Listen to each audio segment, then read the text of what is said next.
Hello, everyone, and welcome to today's Keynote webinar titled How Closed is the Loop? The Ethics of Agency and Future of Adaptive Neurostimulation. This webinar is a part of the 11th annual event in the Neuroscience Virtual Event Series. I'm Antonina Salcido of LabRoots, and I'll be your moderator for today's event. Today's educational web seminar is presented by LabRoots. Now let's get started. Before we begin, I'd like to remind everyone that this event is interactive. We encourage you to first participate by communicating with other attendees using our live chat feature during the presentation. You can find the live chat located at the left of your screen. You can also participate by submitting as many questions as you would like during the presentation. To do so, simply type them into the Ask a Question box and click Submit.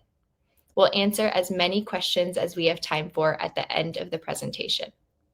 If you have trouble seeing or hearing the presentation, click on the Help Desk button located at the top of your screen within the navigation bar or from the lobby.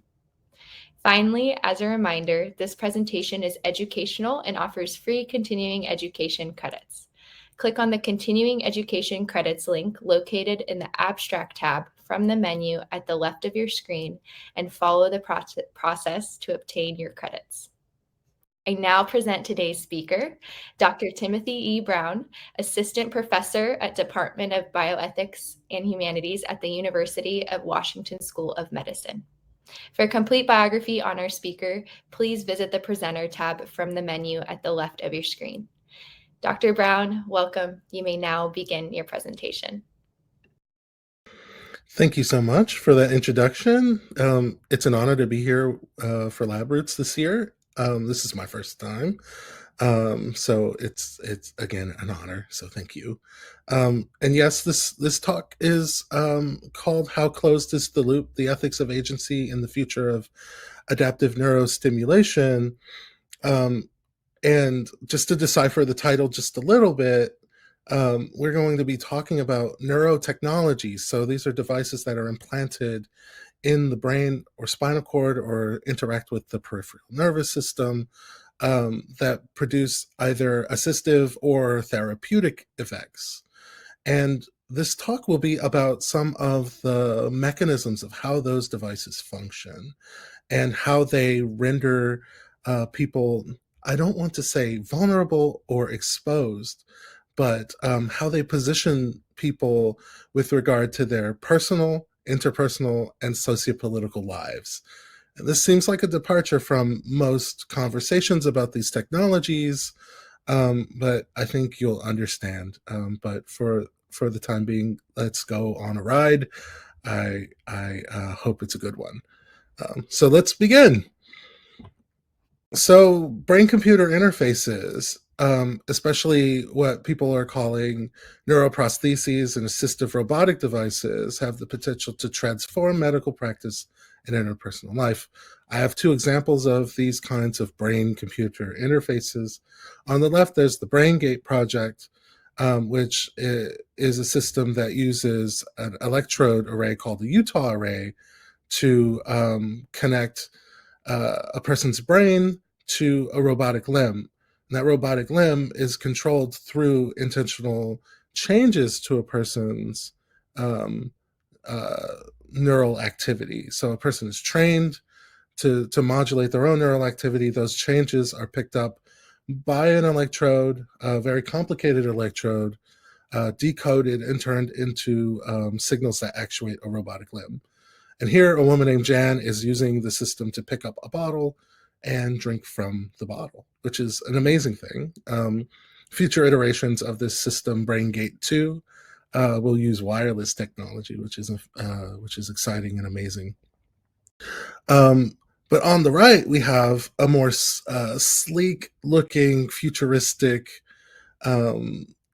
perhaps more commercialized vision of these brain-computer interfaces from the company Neuralink, which is famous for being Elon Musk's brain-computer interface company.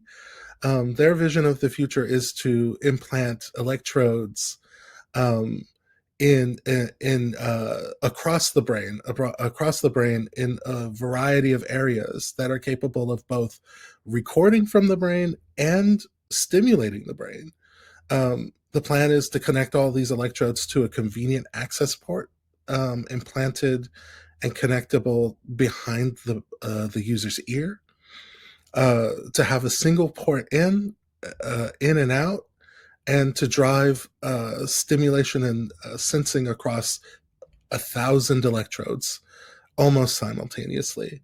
So this is essentially a continuation of BrainGate, but a move to make it more of a platform for future possibilities. And Elon Musk has been pretty forthcoming in saying things like, this is part of the transhumanist future. This is our way of competing against artificial intelligence. This is our way of staying relevant. So clearly there are sociopolitical motivations behind this technology within this company. I want to talk about one more modest form of this technology. Deep brain stimulation, right? And this is the kind of technology that I'm much more familiar with through my history as a researcher. Deep brain stimulation is a system where electrodes are implanted in the brain, and a device, a signal generator, is implanted in a person's chest, and the electrodes are connected to the signal generator by a set of subcutaneously implanted leads, and a very small amount of electricity is applied to these electrodes in the brain. And there are people using these, at least in the United States. There are at least 100,000 units in use for treating motor conditions, mostly motor disorders. So things like essential tremor, dystonia, and Parkinson's disease.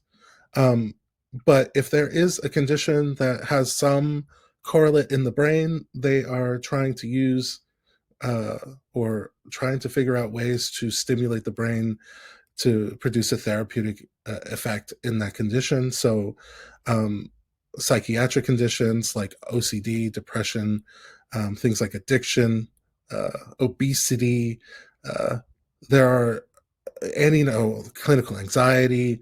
There are a number of conditions that they're trying to find the right place to implant those electrodes, apply stimulation, and provide a therapeutic effect.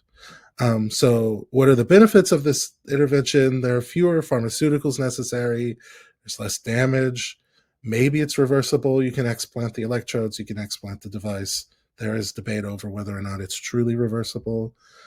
Interventions are what they are. They intervene. What are the drawbacks? There are side effects, but these depend on the condition treated. Sometimes you'll see things like impaired speech in people with Parkinson's disease, but also this morally controversial induced mania in Parkinson's disease. Right, you put the electrodes in, and a person is all of a sudden in a manic state. There is also the problem of finite battery life, replacing the battery, which will happen regardless of whether or not you can charge it. And there are rechargeable versions of these systems. You will need to replace the battery just the same way you will need to replace your battery within your phone after a certain number of charge cycles. So there are drawbacks here. Also, these systems operate in what we call an open loop fashion. They're always on. So whatever battery drain occurs is in part because of its mode of functioning. It really is a set it and forget it type of device. To be useful for other conditions, this system needed to become adaptive. So there's a system that we call adaptive DBS, or ADBS. One of the most notable versions of this system is from a company called Neuropace, and they make what they call the responsive neurostimulation system. And the responsive neurostimulation system will record from the brain and stimulate the brain simultaneously. So it's a system meant for epilepsy specifically. So it is reading for signs of a seizure event, an epilepsy event, and will only apply stimulation in the event of the occurrence of some seizure-related event. There are lots of people who are advocates of this system. I've done interviews with them. A lot of people say the system works. Some say it doesn't for them. This is a very interesting product, though, and it seems to have some measure of success.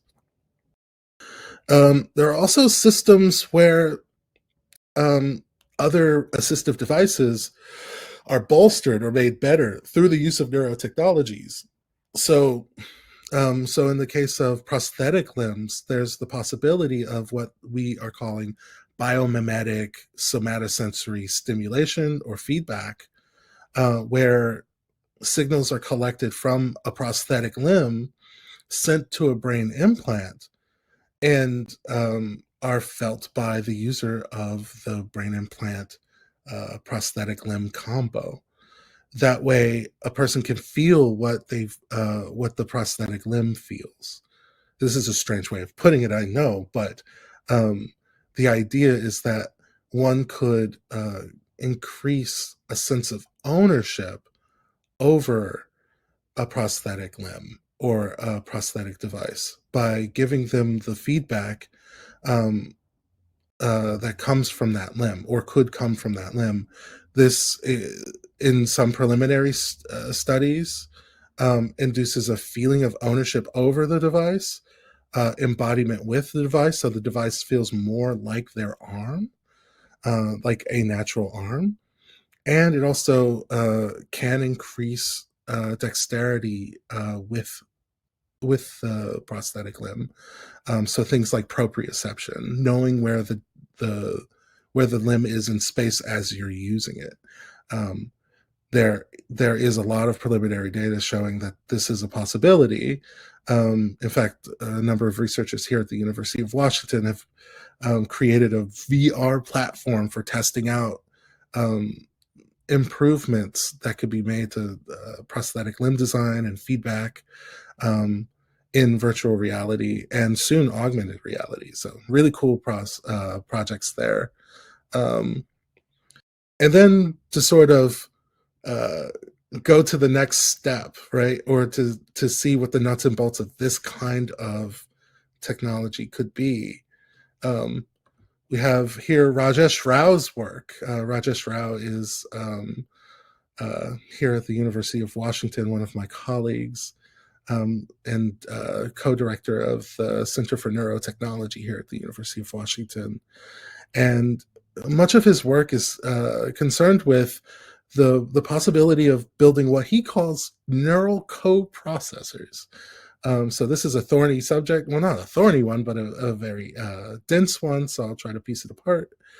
So the idea would be for systems that are implanted in the brain that are meant for stroke rehabilitation, a system would sense from one side of the an injury in the brain or in the spinal cord, and feed inputs into an artificial neural network. And that artificial neural network will take the place of the area of the brain injured in a stroke or injured by trauma. And the outputs would be fed to a stimulation platform that would stimulate on the other side of the injury. So this is a system that would bypass injury. So in the case of stroke that leaves limbs paralyzed, this would mean reading for motor intention, bypassing the areas of the brain that are meant to drive a limb that has gone paralyzed, and stimulating those areas directly to produce motion in a limb. And so one of the big problems here, however, is if you create an algorithm that just reads for inputs and drives a system, that algorithm needs to be pretty robust. And so the use of artificial neural networks allows us to train a model informed by neuroscientific data um, with some ground truth in order to give the most lifelike or biomimetic version of stimulating or brain function possible.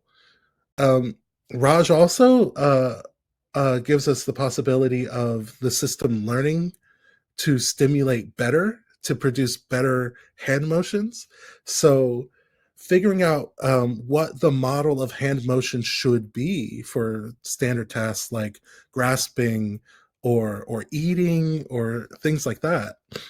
Um, Comparing the performance of the model to what the stimulation produced in the limb and feeding back error into the model so that it learns that it improves over time or improves as models get better. Thinking about the future, having systems that improve over time rather than the static devices that we have now, it's an exciting prospect. But we're not here to just talk about the details of the technology, right? We're here to ask a question, an ethics question. Um, what will be our relationship to these devices, right? So uh, we know what the possibilities are um, for maybe seeing improvements in standard of care related to the kinds of uses that these devices will have. But what will the users experience? What role will these devices play in people's lives? And will they have a negative effect or a beneficial effect? And of course, uh, we believe that they'll have a net beneficial effect, but not everything is always positive. Of course, not everything is negative, but it would be good to have some guidance here. So, I want to return to this system, the deep brain stimulator, the simple open loop variety that we see pretty widely disseminated nowadays. Um, I want to read you a quote from Helmut Dubiel's Deep in the Brain. This is a former philosophy professor's exploration of their experiences of having Parkinson's disease and being one of the first few people to have a commercially available deep brain stimulator in use. So here, Helmut Dubiel is describing a dilemma uh, created by his deep brain stimulation device. And he writes, depending on whether I need to walk for some distance or speak in public, I have to enter commands into my pacemaker much the same way I would on my computer. If I want to enunciate clearly, I have to set the amplitude very low, which then regularly leads to relative immobility and depression. If I want to walk for more than half a kilometer, I have to set the level correspondingly high, which then makes me speak inaudibly and sound washed out. I can't walk while I talk. So this is really difficult for him. He's used to being what us philosophers call a peripatetic philosopher. This is the Greek word for someone who does something while walking around. Plato and Aristotle and all the members of the academy back then would walk and talk philosophy. This is not a possibility for him. He has to make a decision. Moving on to biomimetic somatosensory stimulation, being able to get that feedback from your prosthetic limb and improve your embodiment. People receiving stimulation during a control test, they reported that the sensations elicited by electrical stimulation felt unnatural and unlike anything they had ever felt before. This is because we don't have that much control over what neurons are stimulated and to what degree they are stimulated and what effect that produces.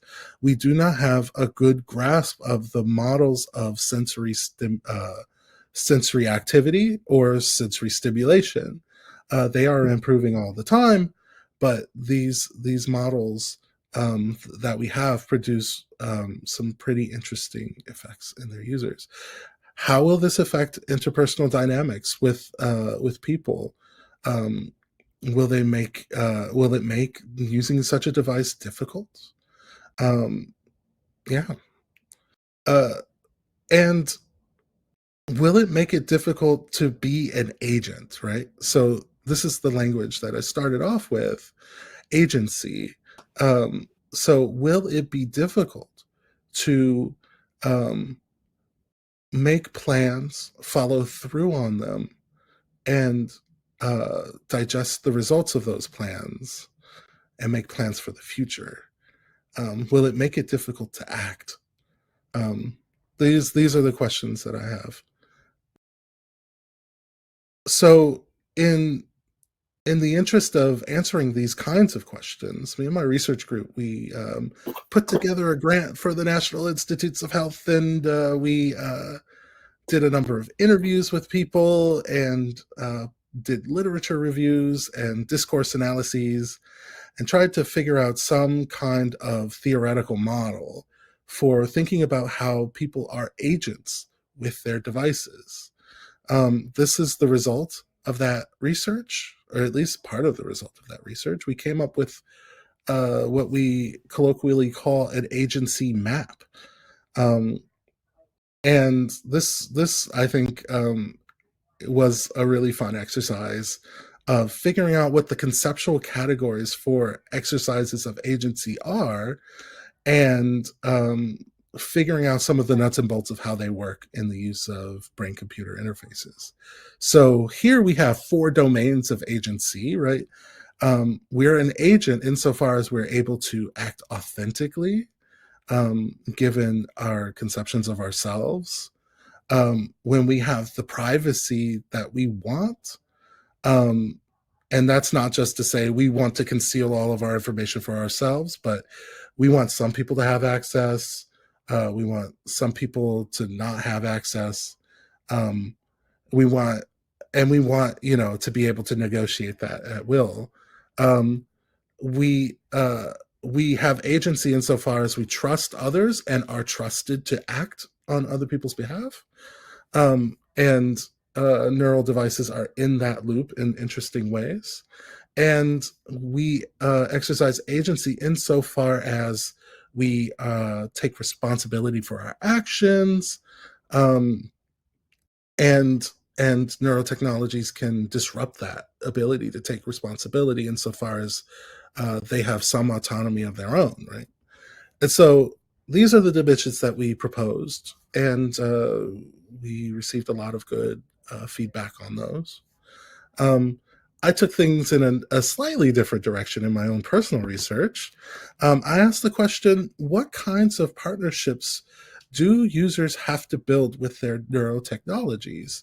And I argued that these devices require us to build relationships that are intricate, ongoing, and sometimes hard to understand to outsiders. So I'm thinking people who are outsiders with regard to ability, disability.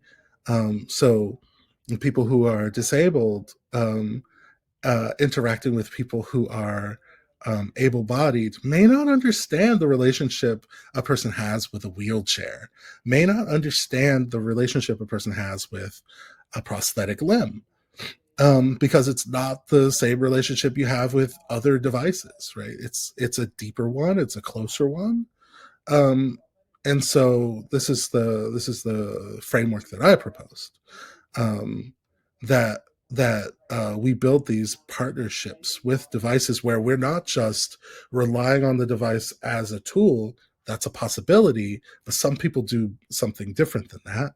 Um, the person is relying on the device as uh, not merely a part of them, but this is a collaborative partnership where we impugn a little bit of agency onto the device, and it pushes back sometimes, right? You can talk about the famous Queen song, "Famously Bad."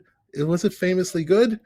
Let's say infamous Queen song, I'm in love with my car.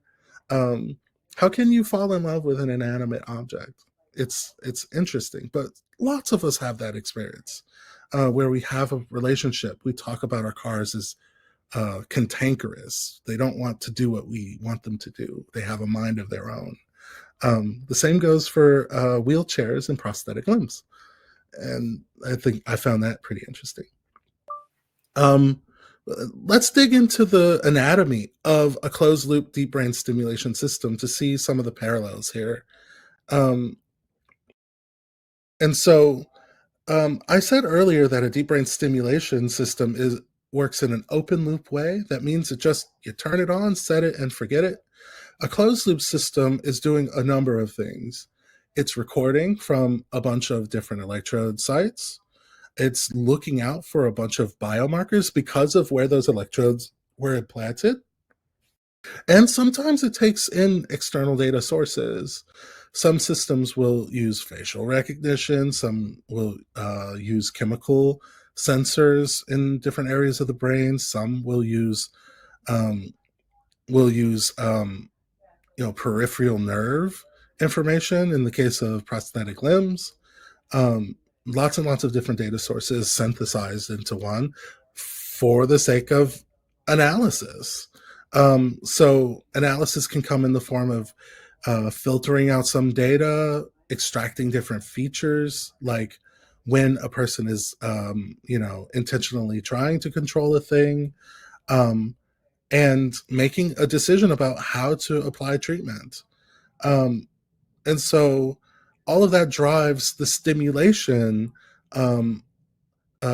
the stimulation and the application of it. So where are users being stimulated? In what patterns, with what parameters? The stimulation patterns really matter.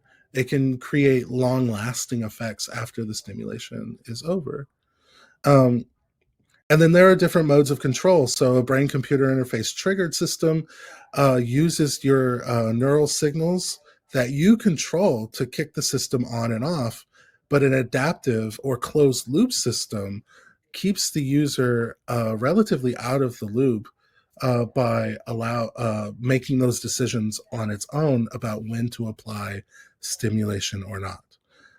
So this is a pretty and honestly, this is only scratching the surface on the different modes of control that users will have over their stimulation systems in the future.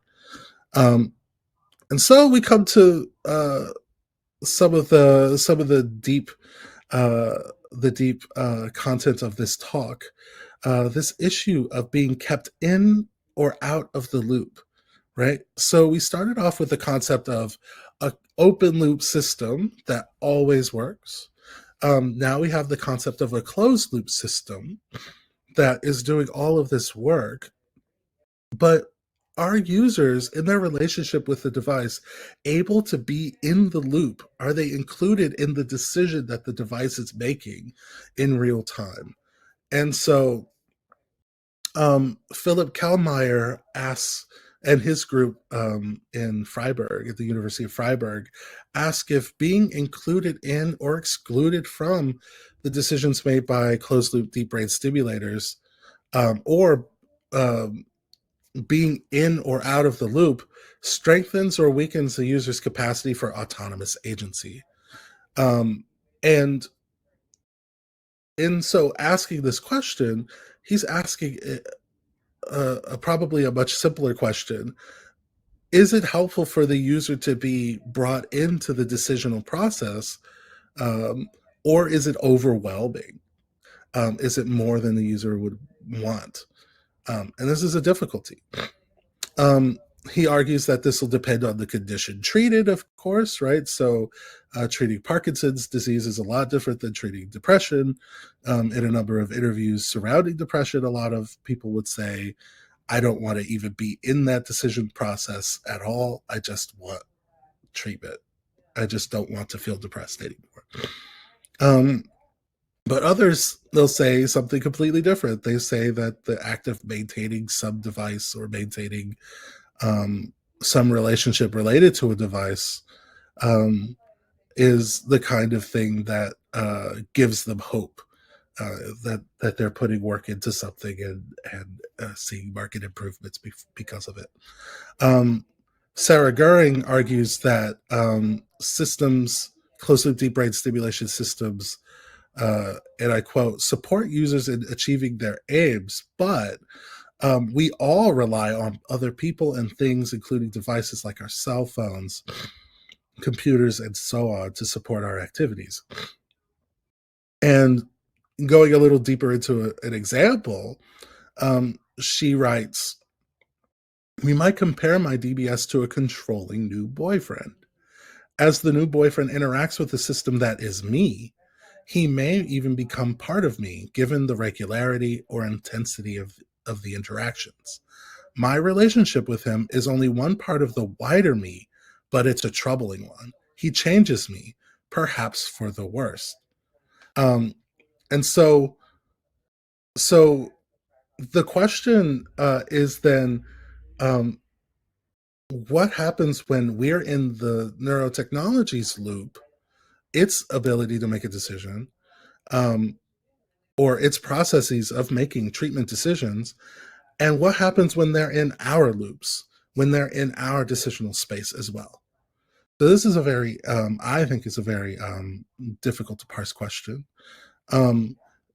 But so far, what we can say is that neurotechnologies can be in our loops as much as we're in theirs.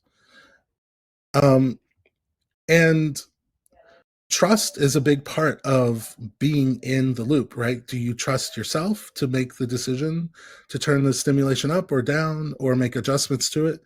Do you trust the system to make adjustments on your behalf?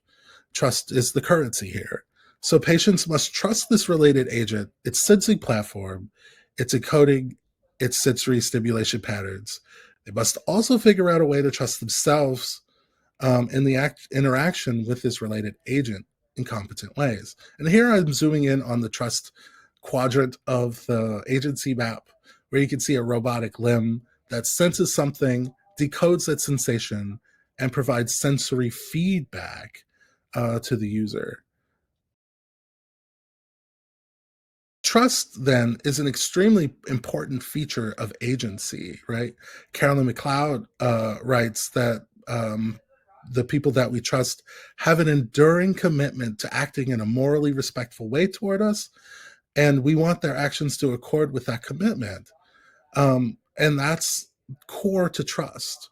But it's hard to say that neural devices have a commitment to anything because they're inanimate objects. But the future ones are artificially intelligent, and so maybe we need to think that way as well, right? Maybe we need to think in terms of their commitment and their intention as well. Philip Nickel is a little more proactive about this, right? He says we trust others when it's possible to recognize that their actions line up with our interests and have warrant to believe that they can carry out those actions adequately. You don't need to say anything about the intentions of the device, though I do believe that we could. But we have to think about trust in our interactions with care providers. Why not our interactions with medical devices?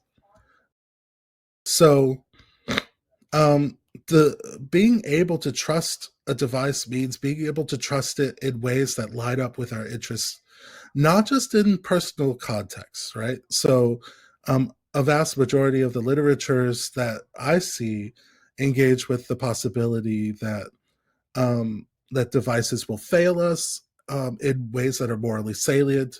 I imagine I have a neurotechnology, say a prosthetic limb, that allows me to control the limb with intentional changes to my neural activity, gives me biomimetic sensory feedback, and I use it as though it were my own arm. And in um, in in the process of using it, the device makes it difficult to control because of a glitch, or I have had a long day and it's difficult for me to control the device when my attention is hazy. I'm holding my newborn child and I drop her. Whose fault is it? What interests produced the device in such a way that it was even possible for me to drop my newborn child, so on and so forth, right? Or even a device that gives you feedback that is harmful to you. So, a sensory stimulator that stimulates a little too much. It makes me feel feelings of discomfort. Um, One could ask questions about the the those personal contexts, but we also need to think about the interpersonal context as well, the sociopolitical context and the structural context, right? So at the same time, we have to ask the question, what role do users play in the closed loop of their neural technologies, their neural devices? What role do neural devices play in their users' decisional loops in these domains? So um, how do neural devices play some role in how I make my decisions? And how do neural devices position their users within social and political structures? Now, this is a really difficult one, right? That a lot of people are not accustomed to thinking about. Um, Here are some ethical questions related to each of the domains that closed loop deep brain stimulators operate in. So, when it comes to biomarker recording, we should be asking things like, what neural data should devices have access to, and what uh, should they be able to allow to predict things from those data, and what's off limits.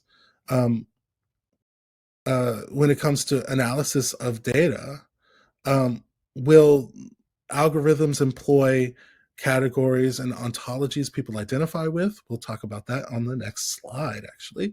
What algorithmic biases will devices have, and will devices be transparent enough for us to see them? So if people have to interact with a device that's making decisions on their behalf, and devices are influencing our ability to make decisions, um, will the device be able to see us, and will we be able to see the device? And if we're not able to have that kind of transparency, at least in the direction of me being able to see my device, um, then it will be really difficult to trust that device, first off, but it will be also difficult to be in the loop with regard to that device in the ways that would help. Um, when it comes to stimulation, will devices use stimulation parameters um, uh, that are generated from models that don't represent marginalized users? And we'll talk about that a little bit later. Um, will these parameters produce stimulation that users do not expect, want, or find natural?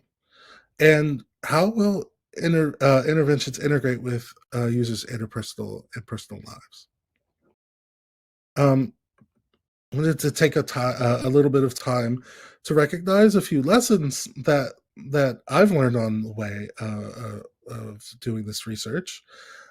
First off, we could hurt people with our categories, the categories that we use to build these neurotechnologies. So, deciding how neural data are collected, stored, and analyzed is an active process. It's not a passive one. We're not just, putting our feelers out and sensing the world as such, right? That's a fiction, I think.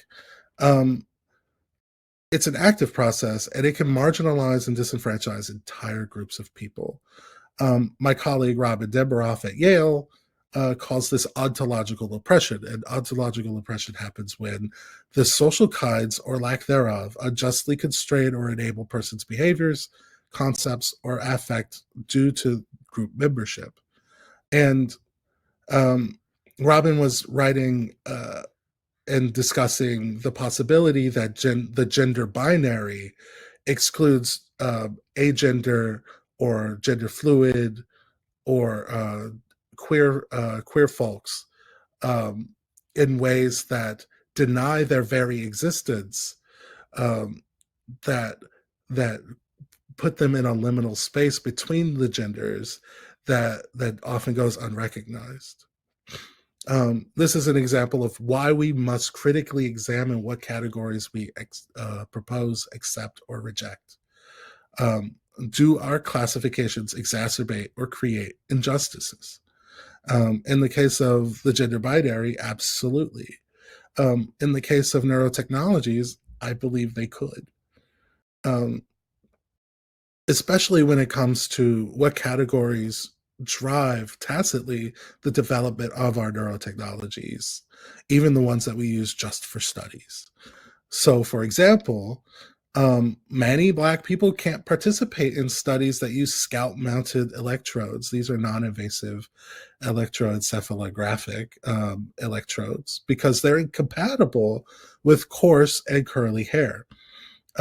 My hair is falling out, so, and I also often shave it close, so I've been able to participate in EEG studies, but as a kid I would not have been able to. um, the bad news is future sensing technologies like functional near infrared spectroscopy, so this is called FNIRS, may have similar compatibility shortcomings. With FNIRS, the problem is more a problem of skin tone. It operates this in a similar way to a pulse oximeter. Where pulse oximeters are the subject of recent controversy lately, because melanin makes it more difficult to get a pulse oximeter reading. So there are folks making diagnoses for cardiovascular conditions without accurate readings from Black people. So this is difficult. When Black people are left out of neuroscience, for example, of course, this can happen to a lot of different marginalized groups, but this is the one that's familiar to me. Our neuroscience, as a result, becomes blind to the experiences of Black people. They get excluded ontologically in some ways. Um, Representation is important, but I also want to say that representation doesn't just mean collecting more data from Black people or people of color more generally, or from women, and intersections between folks from different identities. This isn't Pokemon. We are not just trying to collect them all, even though collecting many, if not all, it can be important, but we have to worry more about representation and recognition. Recognition means that a community of researchers is attentive to the different needs of communities as they interact with the medical enterprise. And so that's not just collecting representative samples. It means making sure the folks from marginalized communities have a voice inside. Um, so that means recruiting marginalized people um, as researchers and designers. It means reaching out to stakeholder groups often. It means making sure that communities, researchers, and participants get uptake when they speak up. It means being inclusive, receptive, and responsive. Um, we also have to think about the institutions that create these technologies, right? Because the institutional goals and practices get built into the technologies themselves, right? So inequities are structural or systemic when they are built into and configure our institutions. We can see these inequalities in the principles, goals, policies, and mechanisms of our institutions, and I believe the devices that are produced by those institutions as well. So we have to ask, who are the leaders of these institutions? Who gets hired? Who gets fired? What projects are we allowed to work on? What kinds of concerns can we raise? And whose concerns do our policies, whose interests do our policies serve? Who created them? In order to solve systemic issues, we need to think about the configurations of our systems. And we need to draw a link between those systems and the devices that we're producing. And say, if we're thinking about the failure of not being able to recruit people of color into our studies, we have to think about the institution that made that even possible, that made that possible to begin with. What are some future directions? So to track some of the moral difficulties of closed loop systems, closed loop brain computer interfaces, we need to learn more about the role these devices play within users' interpersonal, personal, sociopolitical, and structural context. That means We need to do qualitative research. That means asking people questions about why, if they trust or distrust their devices. Um, we need to look at the literature on trust and distrust, and we need to contribute to it regularly. Um, we need to think about the sociopolitical structures more, so we need to pay more attention to policy. Um, we need to disentangle the loaded concepts that we use generally when we talk about device acceptance or brain computer interface literacy. Yes, we do use that language, and one of my colleagues handily dismissed that use of language, that you can be brain computer interface illiterate insofar as the system doesn't respond to your brain commands, your neural commands.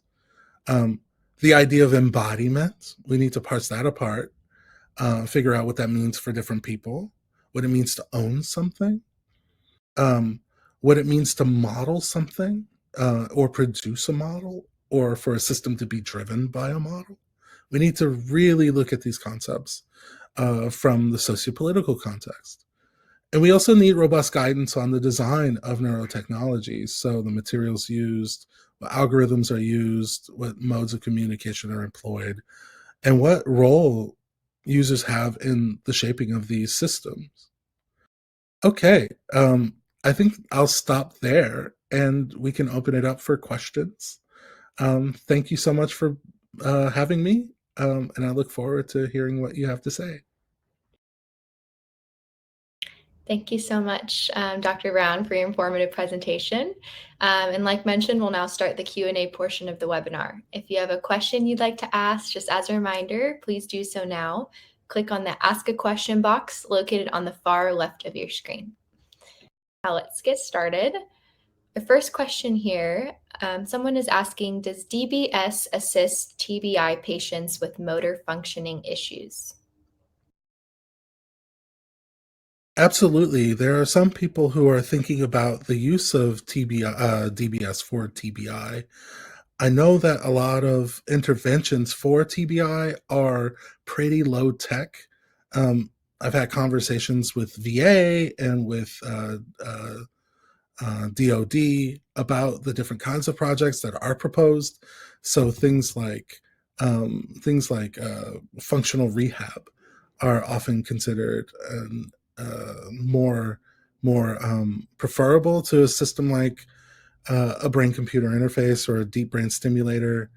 Um, I think I think it's important to remember that oftentimes deep brain stimulation is a last resort for treatment resistant varieties of different conditions, but definitely, yes, for TBI patients, for stroke rehabilitation, for spinal cord rehabilitation, for any kind of injury that we would want to bypass or assist with.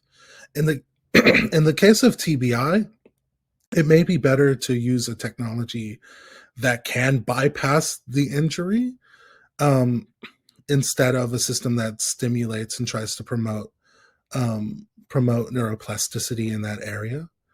Um, but there are definitely stimulative technologies that are working for TBI patients. Thank you for that. Next question here. So explainability is primarily coupling into trust or really quite equally into responsibility, privacy, etc.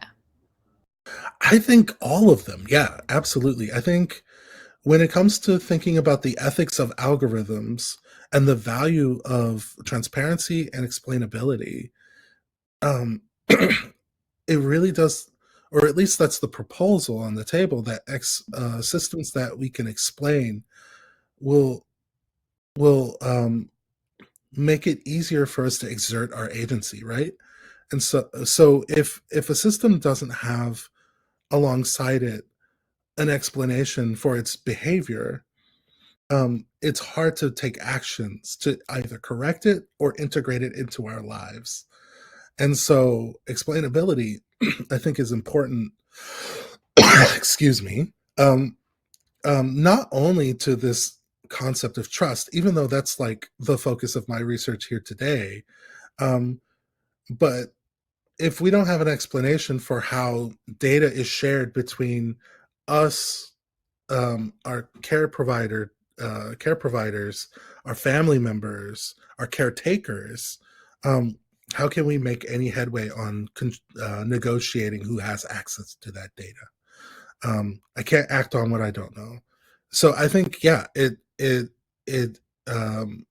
explainability could be a boon, depending on how the explanations go, um, to all aspects of agency. This is a great question. Great question so far. Thank you. Another question here, does it even make sense to say that we trust brain implants since they're objects and not people? Yeah, this is a difficult question. Quite a number of people will say that devices are not people, and so it doesn't really make sense to think about the agency of a device.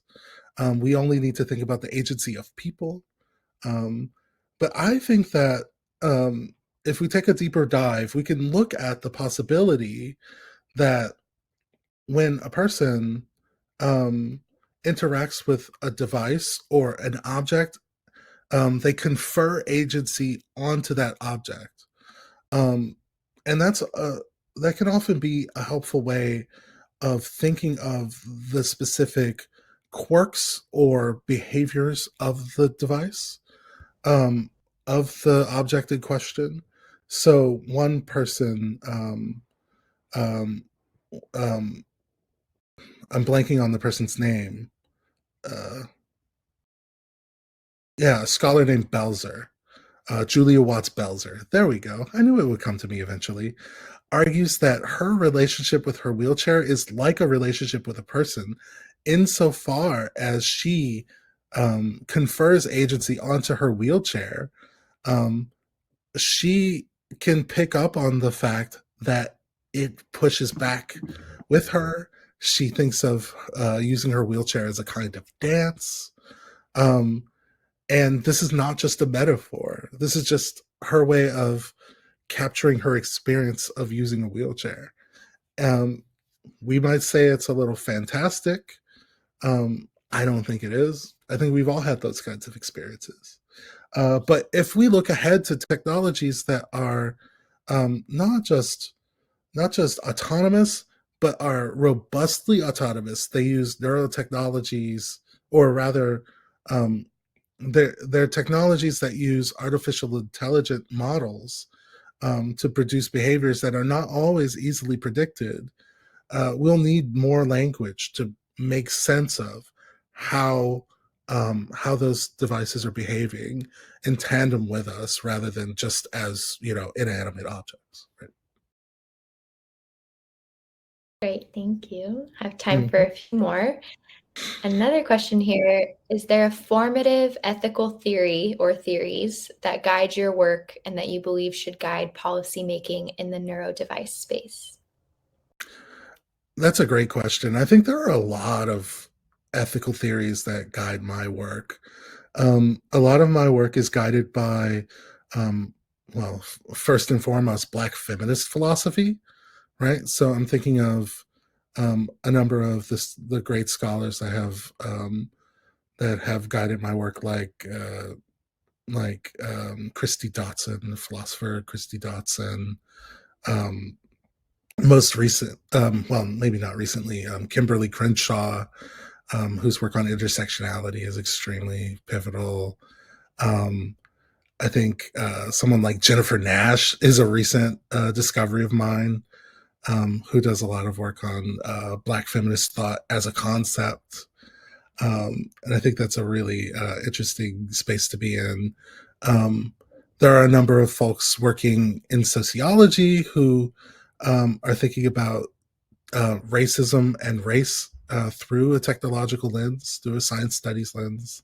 So I'm thinking about Ruha Benjamin, who has a really great book called Race as Technology, definitely recommended from me. I'm thinking of a number of people who are disability rights advocates. So Adrian Ash is one. one of the great minds in this space, but also thinking about some of the younger folks in the space. Elizabeth Barnes, she writes really great stuff in the space of disability rights. So trying to make sense of what it means to be disabled, what models of disability we should operate under, how those interact with other calls for justice or inform our notions of health. I believe her next book is going to be on health, but she's well known for a book called The Minority Body, where she tries to defend the possibility that a disabled life is worth living. Rosemary Garland Thompson, who also argues the same. I could go on and on and on. There are so many people, but mostly the disability studies space. I try to avoid monolithic ethical theories, right? But there is a space of ethical theory related to epistemic justice. So these are justice concerns related to the kinds of knowledge claims that we make, or claims about who knows things and who doesn't know things. And there are so many great people in this space. So Miranda Fricker is great, but and there are so many people from there on. Send me an email and I'll send you a snack pack of papers and book recommendations, and you can take it from there. Thank you for that great list. Yes, we have some great questions coming in. So another one here. In future, can this computational model from this DBS device train itself with ongoing patient neuronal inputs? That's the hope, right? So, and it may not just be from neuronal input; it may be from external input, right? So, in the case of a deep brain stimulator, it depends on what's being stimulated. People have tried to program stimulators using all kinds of different inputs. So, facial recognition to see if a person is experiencing pain, or smart watches that are using feeding accelerometer input or accelerometer data into the neurostimulator to figure out if a person is tremoring. These are the kinds of inputs that we can see in the future, and yeah, it's entirely feasible that the device will train itself ongoing to respond to advancements in the disease, because diseases like Parkinson's, they worsen over time, and it becomes costly to go into the neurologist to have your device adjusted. It becomes painful to have to wait until an appointment to get your device adjusted. It would be nice if it made those adjustments on its own. But yeah, that's the future we're headed toward, and I would say we're pretty much there. Awesome. So we'll end with this last question. Is it not possible that devices can sometimes interfere with the ability to truly understand and determine the real biomarkers for some conditions? For example, epileptic fits if it were to be measured using the DBS at the moment it happens. This is a great question too. So many great questions. Um, I could imagine that being a possibility, um, depending on how how sensing is performed. If we had a system that could record from a bunch of different spots in the brain, different areas at once, and make decisions from that, that would be a lot less of an issue.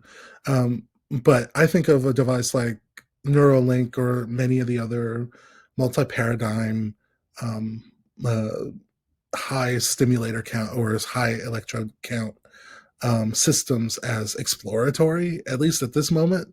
But one could imagine a future where this is the normal device that's deployed, albeit a very expensive device to be deployed.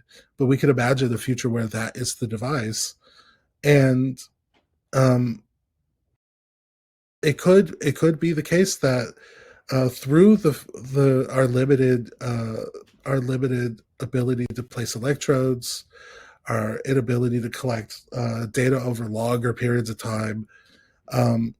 It may be just difficult to determine what the real biomarkers are. In some ways, we are sort of shooting in the dark, and we're lucky when it comes to epilepsy that we have a pretty clear paradigm for ablative surgery.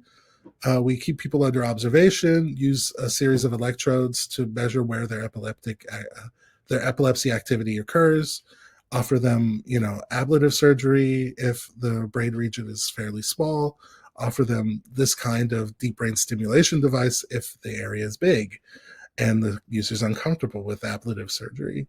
Um, and and so I do think we're getting at the true biomarker because there's no like one biomarker for epilepsy. We're tracking it in real time. But for other conditions like depression, we're kind of just taking stabs in the dark. We know the nucleus accumbens does something. There are some other regions that do stuff. The subthalamic nucleus does one thing. This other area does another thing. It's not clear. And so, yeah, we're going to have to wait and see on that. But yeah, great question. Thank you, Dr. Brown. As we wrap up, do you have any final comments for our audience? I think my final comments would be these.